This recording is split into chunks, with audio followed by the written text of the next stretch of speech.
Ito ang reading mo, Sagittarius. Welcome back to our channel. Naway nasa mabuti kayong kalagayan while watching the channel. This is a general reading. Kayo nang bahalang magpalit-palit ng situation nyo sa reading ko.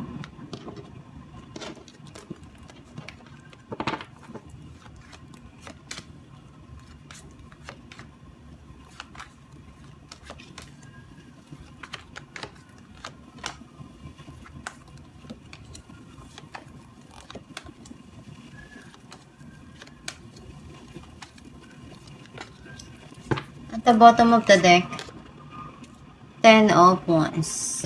I feel like ang energy mo, nasisense ko na may mga bagay ka dito na ginagawa na mapunuan mo. Kung ano yung responsibilidad mo or may mga inaalam ka na pwedeng makatulong dun sa sitwasyon mo ngayon.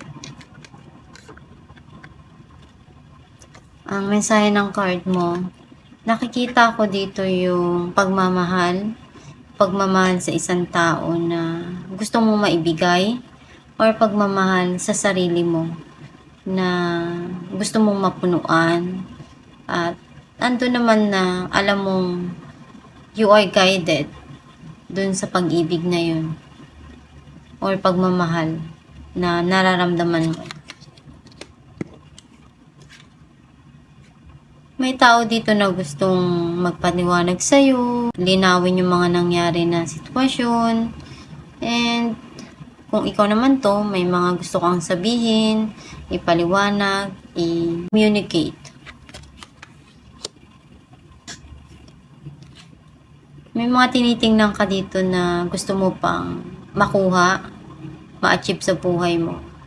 Andun yung dreams mo na iniisip mo kung paano mo ba to maaabot.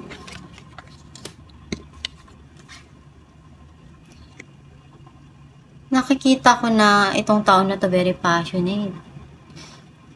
Once na gusto niya yung isang bagay or may gusto siya na makuha, gagawin niya yung lahat ng makakaya niya para makuha niya, either tao or kahit ano. Basta andun yung passion niya.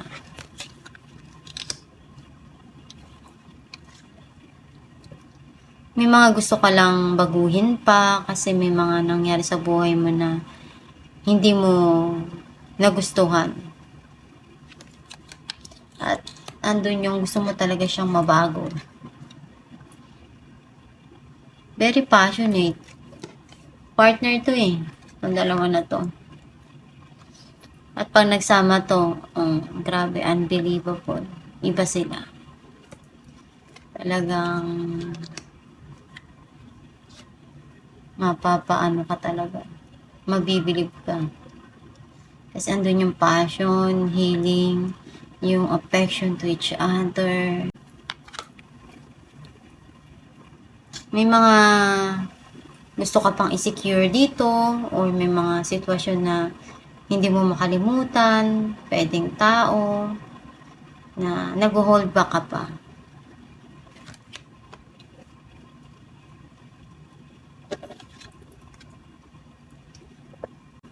May mga pinagdarasal ka dito. Some of you naman, pwedeng you want to relax. Bigyan ng time yung sarili na magpahinga, mag-meditate, and may mga naiisip ka na nangyari sa buhay mo na masasaya, at na mas na-motivate ka doon. Clarify natin ang The Lovers, 9 of Swords, and the Wheel. Nakikita ko na may nagpapalungkot sa'yo, pero andun yung pagmamahal na gusto mong ibigay. Unti-unti naman na nakikita mo na yung new cycle. Na masaya ka, malaya ka, though nagkaroon ng end of cycle, pero mas okay naman yung darating para sa'yo. Naripay natin ang Page of Cups. 6 of Wands and 3 of Cups. Meron ditong parating na pagkikita,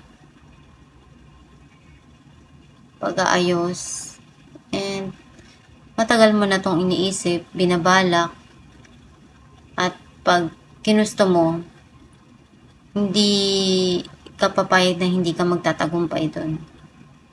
Some of you naman, may success na parating para sa'yo at magkakaroon ng celebration doon. Matagal mo na tong pangarap. Clarify natin ang 5 of Swords. Queen of Pentacles and 4 of Swords. May mga pagbabago ka dito na magagawa at iniisip mong mag-invest, maglaan ng oras. At andun yung magbigay ng panahon para sa sarili. Gusto mo kasi na maibigay rin yung mga pangangailangan mo. Binibigay mo naman lahat ng makakaya mo sa lahat ng dumarating sa buhay mo. Clarify natin ng 4 of Pentacles. Page of Pentacles and Ace of Swords. Nakikita ko na may mga bagong idea na binibigay sa'yo. Some of you, clarity dun sa mga situation na nangyari sa nakaraan. At ngayon may mga gusto kang simulan o gawin. Clarify natin ang Knight of Swords. 8 of Pentacles and 8 of Wands. I feel like may mga ginagawa ka dito na paraan para makuha tong opportunity na to. Some of you naman may darating na mensahe para sa'yo na pwedeng involve yung pera at trabaho. Some of you naman, communication. Clarify natin ang King of Wands. Strength and 9 of Cups. Ginamit mo yung mga na-experience mo para magtagumpay. Some of you naman, itong tao na to, gagawin niya yung lahat. Ngayon, nagkakaroon na siya ng lakas ng loob para makuha ka niya or makuha niya yung attention mo. Kasi ikaw yung nagpapasaya sa puso niya at isa ka sa pangarap niya. Clarify natin ang Queen of Wands. 2 of Cups and the Tower. Nakita ko na nagkaroon ng paghiwalay doon. And also may bagong simula dito para sa'yo. Andun yung passion. Some of you naman, andun yung pride mo eh. Kasi mahal mo yung tao. Kaya binababa mo yung pride mo. Andun yung pag nagkikita kayo, todo bigay ka naman. Kasi nga, andun yung pagmamahal para sa'yo. At magkakaroon ng pagbabago dito unti-unti. Clarify natin ang 4 of Swords. Maghihil naman yung situation. Page of Wands and 7 of Swords. Mayroong ditong marireceive ka na balita na pwedeng kasi andun yung nawala ng communication dahil yung tao nagsinungaling or tinakasan ka, nilayuan ka, iniwasan ka, and ngayon nakikita ko na gusto mo munang mapag-isa. Alamin natin kung ano mensahe ng iyong gabay.